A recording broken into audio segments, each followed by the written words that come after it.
ದೇವರು ಪ್ರೀತಿಸುವ ಪ್ರೀತಿಯ ಬಿಗ್ ಜೆ ಟಿ ವಿ ಪ್ರಿಯ ವೀಕ್ಷಕರಿಗೆ ನಮ್ಮ ಕರ್ತನಾದ ಯೇಸು ಕ್ರಿಸ್ತನ ಹೆಸರಿನಲ್ಲಿ ನಿಮ್ಮನ್ನು ವಂದಿಸಿ ಸ್ವಾಗತ ಬಯಸ್ತಿದ್ದೇವೆ. ಬನ್ನಿರಿ, ದೇವರ ವಾಕ್ಯವನ್ನು ಇಂದು ನಾವು ಅಧ್ಯಯನ ಮಾಡಿಕೊಳ್ಳೋಣ. ಇಂದಿನ ನಮ್ಮ ಅಧ್ಯಯನ ಲೂಕನ ಬರೆದ ಸುವಾರ್ತೆ, the gospel according to Luke, chapter 16, 16ನೇ ಅಧ್ಯಾಯ. ಲೂಕನ್ ಬರೆದ ಸುವಾರ್ತೆ 16ನೇ ಅಧ್ಯಾಯದಲ್ಲಿ 2ನೇ ಭಾಗ ನಾವು ಇಂದು ಅಧ್ಯಯನ ಮಾಡಲಿಕ್ಕಿದ್ದೇವೆ. ಅದು ಲೂಕನ್ ಬರೆದ ಸುವಾರ್ತೆ 16ನೇ ಅಧ್ಯಾಯ, ವಚನ 19ರಿಂದ 31 ವಚನಗಳವರೆಗೆ ಇರುವಂಥ ವಾಕ್ಯ ಭಾಗ. ಲೂಕನ್ ಬರೆದ ಸುವಾರ್ತೆ 16, 19ರಿಂದ 31 ವಚನಗಳವರೆಗೆ ಇರುವಂಥ ವಾಕ್ಯ ಭಾಗ. ಈ ವಾಕ್ಯ ಭಾಗದಲ್ಲಿ ಇರುವಂಥ ವಿಷಯ ಭಾಳ ಗಂಭೀರವಾದದ್ದು. ಅದು ಯಾವುದಂದರೆ ನಿತ್ಯತ್ವದ ಸತ್ಯಾಂಶಗಳು. ಎಷ್ಟಿದ್ದಾವೆ ಅಂತ ಹೇಳಿದ್ರೆ 24 ನಿತ್ಯತ್ವದ ಸತ್ಯಾಂಶಗಳನ್ನು ನೋಡಿಕೊಳ್ಬೋದು. 24 facts about eternity, 24 facts related to eternity. ನಿತ್ಯತ್ವಕ್ಕೆ ಸಂಬಂಧಪಟ್ಟ 24 ಸತ್ಯಾಂಶಗಳನ್ನು ನಾವು ದೇವರ ವಾಕ್ಯದಿಂದ ಈಗ ನೋಡಿಕೊಳ್ಳಲಿಕ್ಕಿದ್ದೇವೆ. ಒಂದೊಂದಾಗಿ ಈ ಸತ್ಯಾಂಶಗಳನ್ನು ನಿತ್ಯತ್ವದ ಬೆಳಕಿನಲ್ಲಿ ನಾವು ನೋಡಿಕೊಳ್ಳುವಂತೆಯೂ ದೇವರಾತ್ಮನು ನನಗೂ ನಮಗೂ ನಿತ್ಯತ್ವಕ್ಕೆ ನಾವು ಸಿದ್ಧರಾಗುವಂತೆ, ಶುದ್ಧರಾಗುವಂತೆ ದೇವರು ನಮಗೆ ಸಹಾಯ ಮಾಡಲಿ. ಬನ್ನಿರಿ, ಲೂಕನ್ ಬರೆದ ಸುವಾರ್ತೆಯ 16ನೇ ಅಧ್ಯಾಯ 19ರಿಂದ 31 ವಚನಗಳವರೆಗೆ ಇರುವಂಥ ನಿತ್ಯತ್ವದ 24 ಸತ್ಯಾಂಶಗಳು. ಮೊದಲನೇದಾಗಿ ಲೂಕನ್ ಬರೆದ ಸುವಾರ್ತೆ 16, 19ನೇ ವಚನದಲ್ಲಿ ಯೇಸು ಸ್ವಾಮಿ ಒಂದು ಸಾಮ್ಯವನ್ನು ಹೇಳ್ತಿದ್ದಾರೆ. ಅದೇನಂತ ಹೇಳಿದರೆ, ಬಹು ಬೆಲೆ ಬಾಳುವ ಹಾಗೂ ನಯವಾದ ನಾರುಮಡಿ ವಸ್ತ್ರಗಳಿಂದ ಧರಿಸಿಕೊಂಡು ಪ್ರತಿ ದಿನವೂ, ಅಂದರೆ ಒಬ್ಬ ಶ್ರೀಮಂತನಿದ್ದ, ಐಶ್ವರ್ಯವಂತನೊಬ್ಬನಿದ್ದ, ಅವನು ಪ್ರತಿ ದಿನವೂ ಯಾವ ರೀತಿಯಾಗಿ ಬಾಳ್ತಾ ಇದ್ದ ಅಂತ ಹೇಳ್ಬಿಟ್ಟು ನಾವು ನೋಡ್ತೇವೆ. ಹಾಗಾದರೆ ಟುಡೇಸ್ ಲೈಫ್ ಸ್ಟೈಲ್ ಮ್ಯಾಟರ್ಸ್. ಇಂದಿನ ಜೀವನ ಶೈಲಿ ಅದು ಲೆಕ್ಕಿತವಾಗಿದೆ, ಪರಿಗಣಿಸಲಾಗಿದೆ, ಲೆಕ್ಕಕ್ಕೆ ಬರುವಂಥದ್ದಾಗಿದೆ. ಅಂದರೆ ನಿತ್ಯತ್ವದ ಮೊದಲನೇ ಸತ್ಯಾಂಶ ಇದು. ಅದೇನೆಂದರೆ ಇವತ್ತಿನ ಜೀವನ ಅದು ನಿತ್ಯತ್ವಕ್ಕೆ ಸಂಬಂಧಪಟ್ಟಿದೆ ಅಥವಾ ಲೆಕ್ಕಿಸುವಂಥದ್ದಾಗಿದೆ ಅನ್ನುವಂಥದ್ದು ಮೊದಲನೇ ಸತ್ಯಾಂಶ, ನಿತ್ಯತ್ವದ ಮೊದಲನೇ ಸತ್ಯಾಂಶ. ಎರಡನೇ ಸತ್ಯಾಂಶ ಏನಂತ ಹೇಳಿದರೆ, ಇವನು ಪ್ರತಿದಿನವೂ ಈ ಶ್ರೀಮಂತನು ಭೋಗಗಳಲ್ಲಿಯೂ ಆಡಂಬರಗಳಲ್ಲಿಯೂ ಬಾಳ್ತಾ ಇದ್ನಂತೆ. ಹಾಗಾದರೆ ಅದನ್ನು ಸಿಂಪಲಾಗಿ ಹೇಳಬೇಕಾದ್ರೆ ಸ್ವಾರ್ಥಿಯಾಗಿ ಜೀವನ ಮಾಡ್ತಿದ್ನಂತೆ. He lived selfishly. ಹಾಗಾದರೆ ನಿತ್ಯತ್ವದ ಒಂದು ಎರಡನೇ ಸತ್ಯಾಂಶ, ಸ್ವಾರ್ಥಿಗಳಾಗಿ ನಾವು ಬಾಳ್ತೀವೋ ಅಥವಾ ನಿಸ್ವಾರ್ಥಿಗಳಾಗಿ ಬಾಳ್ತೀವ ಅನ್ನುವಂಥದ್ದು ಅದು ಲೆಕ್ಕಿಸುವಂಥದ್ದಾಗಿದೆ. ಮೂರನೇದಾಗಿ ಲೂಕನ್ ಬರೆದ ಸುವಾರ್ತೆ 16, 20ನೇ ವಚನದಲ್ಲಿ ಆ ಸಿರಿವಂತನ ಅಥವಾ ಐಶ್ವರ್ಯವಂತನ ಬಾಗಿಲಲ್ಲಿ ಮೈ ತುಂಬ ಹುಣ್ಣುಗಳಿದ್ದ ಲಾಜರ್ ಎಂಬ ಭಿಕ್ಷಕನು ಇದ್ದನಂತೆ. ಹಾಗಾದರೆ ನಮ್ಮ ಜೀವನ ಮೈ ತುಂಬ ಹುಣ್ಣುಗಳು ಅಂತ ಹೇಳುವಾಗ ಆತನು ಸಂಕಟ ಬಾಧೆಯಿಂದ ಇದ್ದ ವ್ಯಕ್ತಿಯಾಗಿದ್ದನು. ಹಾಗಾದರೆ ಬಾಧೆಗೂ ಸಂಕಟಕ್ಕೂ ನಿತ್ಯತ್ವಕ್ಕೂ ಸಂಬಂಧವಿದೆ. There is a relationship between suffering and eternity. ಯಾಕಂತ ಹೇಳಿದ್ರೆ ನಿತ್ಯತ್ವದ 24 ಸತ್ಯಾಂಶಗಳನ್ನು ನಾವು ನೋಡ್ಕೊಳ್ತಾ ಇದ್ದೇವೆ. ಅದರಲ್ಲಿ 3ನೇದಾಯಿತು ಬಾಧೆಗೂ ಸಂಬಂಧವಿದೆ ಅಂತ ಹೇಳ್ಬಿಟ್ಟು, 4ನೇದಾಗಿ ಅವನೊಬ್ಬ ಭಿಕ್ಷಕನು ಬಿದ್ದಿರುತ್ತಿದ್ದನು ಅಂತ ನಾವು ನೋಡುವಾಗ ಅವನು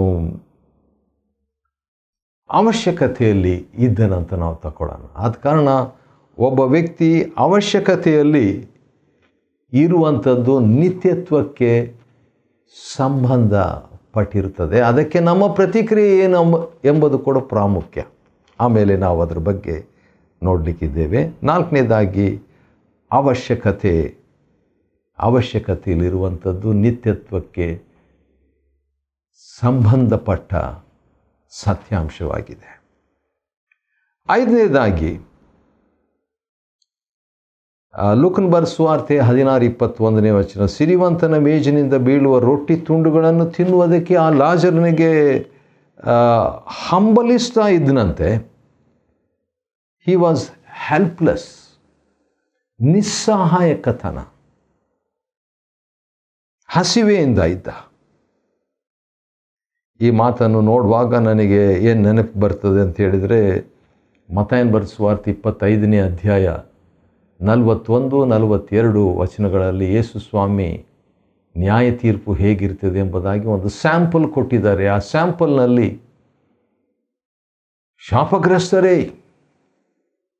ಪಿಶಾಚನಿಗೂ ಅವನ ದೂತನಿಗೂ ಸಿದ್ಧವಾಗಿರುವ ನಿತ್ಯ ಬೆಂಕಿಯೊಳಗೆ ಹೋಗ್ರಿ ಅಂತ ಹೇಳಿಬಿಟ್ಟು ಮೊದಲನೇ ಕಾರಣ ಯೇಸು ಸ್ವಾಮಿ ಏನು ಕೊಡ್ತಾರೆ ಅಂತ ಹೇಳ್ಬಿಟ್ಟು ನೋಡುವಾಗ, ಮತ್ತಾಯನ ಬರೆದ ಸುವಾರ್ತೆ 25ನೇ ಅಧ್ಯಾಯದ 42 ನಾನು ಹಸಿದಿದ್ದೆ, ನೀವು ಊಟ ಕೊಡಲಿಲ್ಲ.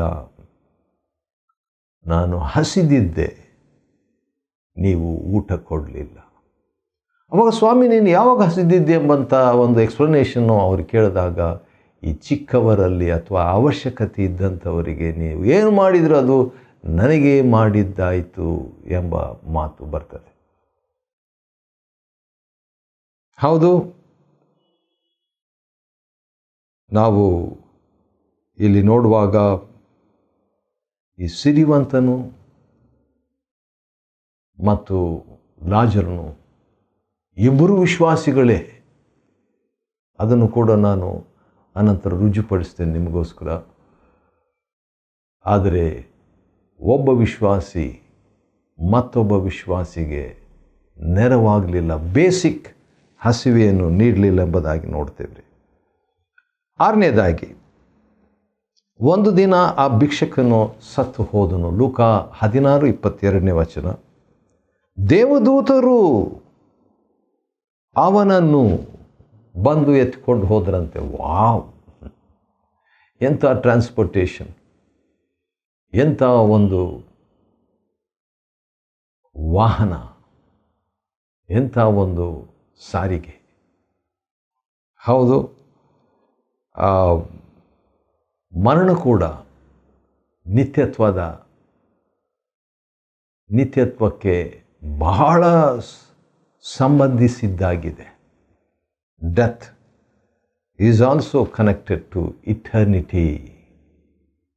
ನಿತ್ಯತ್ವದ 24 ಸತ್ಯಾಂಶಗಳನ್ನು ನಾವು ನೋಡ್ಕೊಳ್ತಾ ಇದ್ದೀವಿ. ಲೂಕನ್ ಬರೆದ ಸುವಾರ್ತೆ 16ನೇ ಅಧ್ಯಾಯ 19-31 ಇರುವಂಥದ್ರಲ್ಲಿ. ಅದರಲ್ಲಿ 6ನೇದು ನಾವು ನೋಡಿದ್ವಿ. 7ನೇದಾಗಿ ನಾವು ನೋಡುವಾಗ ದೇವದೂತರು ಆ ಲಾಜರನನ್ನು ಅಬ್ರಹಾಮನ ಎದೆಗೆ ಅಥವಾ ಬಳಿಗೆ ಕರ್ಕೊಂಡು ಹೋಗ್ತಾರೆ. ಹಾಗಾದರೆ ಅಬ್ರಹಾಮನು ನಿತ್ಯತ್ವಕ್ಕೆ ಸಂಬಂಧಿಸಿದ ಸತ್ಯಾಂಶದಲ್ಲಿ ಇರುವಂಥದ್ದು. ಹಾಗಾದರೆ ಇದು ನಿಜವಾದ ಘಟನೆ, ಅಬ್ರಹಾಮನ ಊಹೆ ಅಲ್ಲ, ನಿಜ. ಆದಿಕಾಂಡ 12ರಲ್ಲಿ ಅವನ ಬಗ್ಗೆ ದೇವರು ಮಾತಾಡಿದ್ರ ಬಗ್ಗೆ ದಾಖಲೆ ಇದೆ. ಯೇಸು ಕರ್ತನು ಕೂಡ ಯೋಹಾನ 8ರಲ್ಲಿ ಅಬ್ರಹಾಮನ ಬಗ್ಗೆ ಮಾತನಾಡಿದ್ದು ಲಿಖಿತ ರೂಪದಲ್ಲಿದೆ. ಆಮೇಲೆ ಆ ಧನವಂತನು ಕೂಡ ಸತ್ತು ಹೋದನು, ಅವನಿಗೆ ಶವ ಸಂಸ್ಕಾರ ಆಯಿತು. There was a funeral that was conducted. ಲಾಜರ್ನಿಗೆ ಆಗಿದ್ದ್ರ ಬಗ್ಗೆ ಇಲ್ಲ, ಆದರೆ ಈ ಧನವಂತನಿಗೆ ಶವ ಸಂಸ್ಕಾರವಾಯಿತು. ಶವ ಸಂಸ್ಕಾರವು ಕೂಡ ನಿತ್ಯತ್ವಕ್ಕೆ ಸಂಬಂಧಿಸಿದ ಸತ್ಯಾಂಶವಾಗಿದೆ. ಲೂಕನ ಬರೆದ ಸುವಾರ್ತೆ 16:23 ವಚನದಲ್ಲಿ ಈಗ ಸೀನ್, ದೃಶ್ಯ ಬದಲಾಗ್ತದೆ. ನೋಡೋಣ ಬನ್ರಿ. ಆ ಶ್ರೀಮಂತನು ಅಥವಾ ಐಶ್ವರ್ಯವಂತನು ಪಾತಾಳದಲ್ಲಿ ಸತ್ತ, ಶವ ಸಂಸ್ಕಾರ ಆಯಿತು, ತಕ್ಷಣ ಅವನು ನರಕಕ್ಕೆ ಹೋಗ್ಬಿಡ್ತಾನೆ, ಪಾತಾಳಕ್ಕೆ ಹೋಗ್ಬಿಡ್ತಾನೆ. ಅದು 9ನೇ ಸತ್ಯಾಂಶ, ನಿತ್ಯತ್ವಕ್ಕೆ ಸಂಬಂಧಿಸಿದ್ದು. ಪಾತಾಳದಲ್ಲಿ ಯಾತನೆ ಪಡುತ್ತಾ, ವಾವ್, ಎಂಥ ವಿಷಾದ. He was ಟಾರ್ಮೆಂಟೆಡ್. 10ನೇದಾಗಿ ಯಾತನೆ ಪಡುತ್ತಾ ತನ್ನ ಕಣ್ಣುಗಳನ್ನು ಮೇಲಕ್ಕೆತ್ತಿ ದೂರದಲ್ಲಿ ಅಬ್ರಹಾಮನನ್ನು, ಹೌದು, ಹಿ ವಾಸ್ ಟಾರ್ಮೆಂಟೆಡ್, ಯಾತನೆ ಪಡ್ತಾ ಇದ್ದ. ಯಾತನೆಯು ನಿತ್ಯತ್ವಕ್ಕೆ ಸಂಬಂಧಿಸಿದ ಸತ್ಯಾಂಶ. 11ನೇದಾಗಿ ಲೂಕನ ಬರೆದ ಸುವಾರ್ತೆ 16ನೇ ಅಧ್ಯಾಯದ 23ನೇ ವಚನದ 2ನೇ ಭಾಗದಲ್ಲಿ ಆ ಸಿರಿವಂತನು, ಅವನು ನರಕದಿಂದ, ಪಾತಾಳದಿಂದ, ಯಾತನೆಯಿಂದ ಮೇಲಕ್ಕೆತ್ತಿ ದೂರದಲ್ಲಿ ಅಬ್ರಹಾಮನನ್ನು, ಅವನ ಬಳಿಯಲ್ಲೇ ಲಾಜರನನ್ನು ಇರುವಂಥದ್ದನ್ನು ನೋಡ್ತಾನೆ ರೀ. ಹಾಗಾದರೆ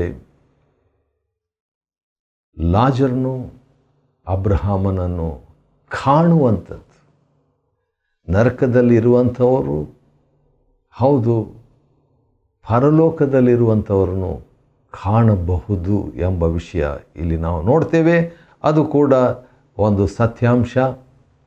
ಯಾಕಂತೇಳಿದರೆ ಕ್ರಿಸ್ತನ ಮರಣಕ್ಕೆ ಮುಂಚಿತವಾಗಿ ಒಂದು ಅರೇಂಜ್ಮೆಂಟ್ ಆ ರೀತಿಯಾಗಿತ್ತು. ನರಕದವರು ಪರಲೋಕದಲ್ಲಿರುವಂಥವ್ರು ನೋಡ್ಬೋದು, ಅಥವಾ ಪರದೇಶದಲ್ಲಿರುವಂಥವರು ನರಕದಲ್ಲಿರುವಂಥವ್ರನ್ನ ನೋಡ್ಬೋದು ಎಂಬುದಾಗಿ. ಮತ್ತು 24ನೇ ವಚನದಲ್ಲಿ ಲೂಕ 16 ನಾವು ನೋಡುವಾಗ ಐಶ್ವರ್ಯವಂತನು ಅಥವಾ ಧನವಂತನು, ತಂದೆಯೇ ಅಬ್ರಹಾಮನೇ, ತಂದೆಯೇ, ಹಿ ವಾಸ್ ಎ ಬಿಲೀವರ್, ತಂದೆಯೇ ಅಬ್ರಹಾಮನೇ, ವಿಶ್ವಾಸಿಯಾಗಿದ್ದ. ಆದ ಕಾರಣ ಅದು ಕೂಡ ಒಂದು ನಿತ್ಯತ್ವಕ್ಕೆ ಸಂಬಂಧಿಸಿದ ಸತ್ಯಾಂಶ. 12ನೇದಾಗಿ 13ನೇದು ಭಾಳ ಪ್ರಾಮುಖ್ಯ, ನನ್ನನ್ನು ಕರುಣಿಸು. ಲೂಕ 16:24.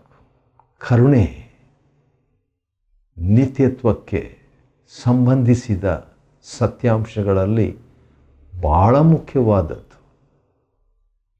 Mercy, have mercy on me. ಎಲ್ಲಿ ಈ ಒಂದು ಮಾತನ್ನು ಹೇಳ್ತಾನೆ? ನರಕದಲ್ಲಿ ಅಥವಾ ಪಾತಾಳದಲ್ಲಿ. ಆಮೇಲೆ ಆ ರೀತಿಯಾಗಿ ಯಾಕೆ ಕರುಣಿಸಬೇಕು, ಏನು ಬೇಕಂತೇಳಿ ನೋಡುವಾಗ ಲಾಜರನು ತನ್ನ ತುದಿ ಬೆರಳನ್ನು ನೀರಿನಲ್ಲಿ ಅದ್ದಿ ನನ್ನ ನಾಲಿಗೆಯನ್ನು ತಣ್ಣಗೆ ಮಾಡಲು ಅವನನ್ನು ಕಳುಹಿಸು. ಈ ಅಗ್ನಿ ಜ್ವಾಲೆಯಲ್ಲಿ ಯಾತನೆ ಪಡುತ್ತಿದ್ದೇನೆ ಎಂಬುದಾಗಿ ಹೇಳ್ತಾನೆ ರೀ. ಹಾಗಾದರೆ ನೀರು,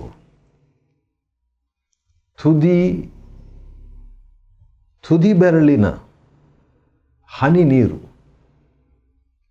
ನಿತ್ಯತ್ವಕ್ಕೆ ಸಂಬಂಧಿಸಿದ ಸತ್ಯಾಂಶಗಳಲ್ಲಿ ಒಂದಾಗಿದೆ.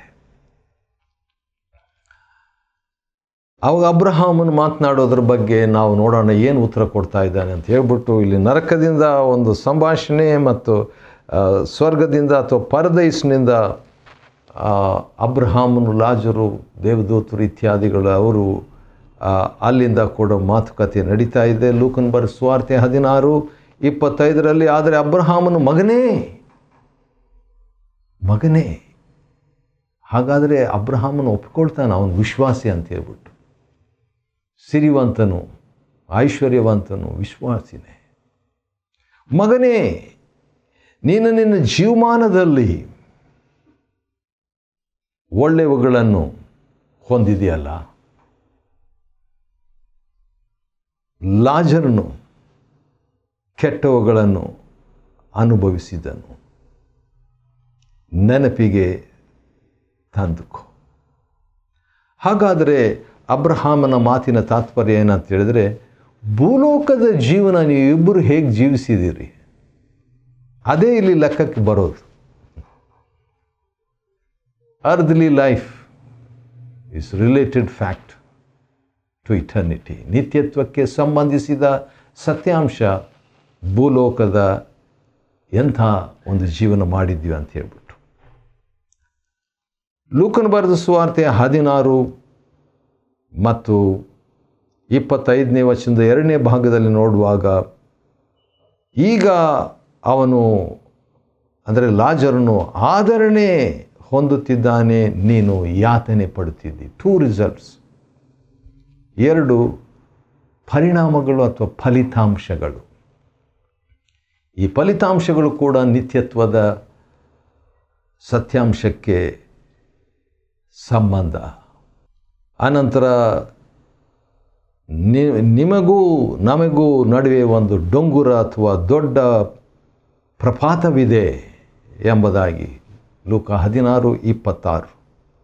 ಯಾಕಂದರೆ ಇಲ್ಲಿನವರು ಅಲ್ಲಿಗೆ, ಅಲ್ಲಿನವರು ಇಲ್ಲಿ ದಾಟಿ ಬರದಂತೆ ದೇವರು ಮಾಡಿದ್ದು.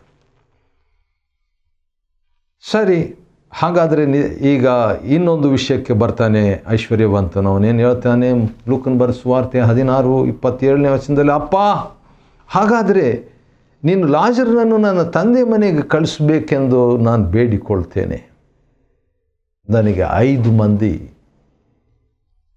ಸಹೋದರರಿದ್ದಾರೆ. ಹಾಗಾದರೆ ನರಕದಲ್ಲಿದ್ದಂಥವರಿಗೆ ಭೂಮಿಯಲ್ಲಿರುವಂಥ ತನ್ನ ಕುಟುಂಬದ ಬಗ್ಗೆ ನೆನಪಿರ್ತದೆ, ಎಷ್ಟು ಜನ ಇದ್ದಾರೆ ಕುಟುಂಬದಲ್ಲಿ ಅನ್ನೋದು ನೆನಪಿರ್ತದೆ. ಇದು ಕೂಡ ನಿತ್ಯತ್ವದ 18ನೇ ಸತ್ಯಾಂಶ, 18th ಫ್ಯಾಕ್ಟ್ ಅಬೌಟ್ ಇಟರ್ನಿಟಿ. ಲೂಕ 16:28ನೇ ವಚನದಲ್ಲಿ, ತನ್ನ ಮನೆಯವರು ಈ ಯಾತನೆಯ ಸ್ಥಳಕ್ಕೆ ಅಥವಾ 5 ಜನ ಸಹೋದರರು ಈ ಸ್ಥಳಕ್ಕೆ ಬಾರದ ಹಾಗೆ ಲಾಜರ್ನು ಅವರಿಗೆ ಎಚ್ಚರಿಕೆ ನೀಡಲಿ. Let Lazarus warn them. ಅದಕ್ಕೆ ಅಬ್ರಹಾಮನು ಕೊಟ್ಟಂಥ ಒಂದು ಉತ್ತರ 16:29ನೇ ವಚನ, ಲೂಕನ ಬರೆದ ಸುವಾರ್ತೆ 16:29. ಅವರಿಗೆ ಮೋಶೆ ಪ್ರವಾದಿಗಳ ಗ್ರಂಥಗಳಿವೆ, ಅಂದರೆ ಬೈಬಲ್ ಇದೆ ಅವರಿಗೆ ಅಂತ. ಅದು 20ನೇ ಸತ್ಯಾಂಶ. ಅದಕ್ಕೆ 30ನೇ ವಚನದಲ್ಲಿ, ಹಾಗಲ್ಲ ತಂದೆ ಅಬ್ರಹಾಮನೇ ಅಂತ ಹೇಳಿಬಿಟ್ಟು, ಸತ್ತವರೊಳಗಿಂದ ಒಬ್ಬನು ಅವ್ರ ಬಳಿಗೆ ಹೋದರೆ ಒಳ್ಳೆಯದು ಅಂತ ಹೇಳ್ಬಿಟ್ಟು 22ನೇ ಸತ್ಯಾಂಶ. ಸತ್ತವರು ಅವರು ಹೋದರೆ ಒಳ್ಳೆಯದು ಅಂತ ಅನಿಸಿಕೆ ನರಕದಲ್ಲಿರೋರಿಗೆ ಬರ್ತದಂತೆ. ಅವರು ಮಾನಸಾಂತರ ಪಡುವರು, ಅದು 23ನೇ ಸತ್ಯಾಂಶ. ಹಾಗಾದರೆ ಅವರು ದೇವರ ಕಡೆ ತಿರುಗಿಕೊಳ್ಳಿ, ಇಲ್ಲಿಂದ ಪರಲೋಕದಿಂದ ಒಬ್ಬರು ಹೋಗಿ ಅಥವಾ ಪರದೇಶದಿಂದ ಒಬ್ಬರು ಹೋಗಿ ನನ್ನ ಮನೆಯವ್ರಿಗೆ ಹೇಳಲಿ ಅಂತ ಹೇಳ್ಬಿಟ್ಟು. ಅದಕ್ಕೆ 31ನೇ ವಚನ ಅಬ್ರಹಾಮನು ಹೇಳುವಂಥದ್ದು ಏನಂದರೆ, ಮೋಶೆ ಮತ್ತು ಪ್ರವಾದಿಗಳು ಹೇಳಿದ್ದನ್ನೇ ಅವರು ಕೇಳದೆ ಹೋದರೆ ಸತ್ತವರೊಳಗಿಂದ ಒಬ್ಬನು ಎದ್ದರೂ ಅವರು ಒಪ್ಪುವುದಿಲ್ಲ. ಹಾಗಾದರೆ ಸತ್ತವರೊಳಗಿಂದ ಎದ್ದ ಒಬ್ಬ ಲಾಜರನಿಗಿಂತಲೂ ದೇವರ ವಾಕ್ಯವು ಮಹತ್ತಾದದ್ದು, ಶಕ್ತಿಯುತವಾದದ್ದು ಎಂಬುದನ್ನು ತಿಳಿಯತಕ್ಕದ್ದು. ಹೀಗೆ 24 ನಿತ್ಯತ್ವದ ಸತ್ಯಾಂಶಗಳು ಇವೆ. ಲೂಕನ ಬರೆದ ಸುವಾರ್ತೆ 16ನೇ ಅಧ್ಯಾಯ 19ರಿಂದ 31 ವಚನಗಳನ್ನು ಅಧ್ಯಯನ ಮಾಡಿಕೊಳ್ಳುವಂತೆ ದೇವರು ಕೊಟ್ಟ ಕೃಪೆಗಾಗಿ ಆತನಿಗೆ ಸ್ತೋತ್ರವಾಗಲಿ. ದೇವರು ನಿಮ್ಮನ್ನು ಆಶೀರ್ವದಿಸಲಿ.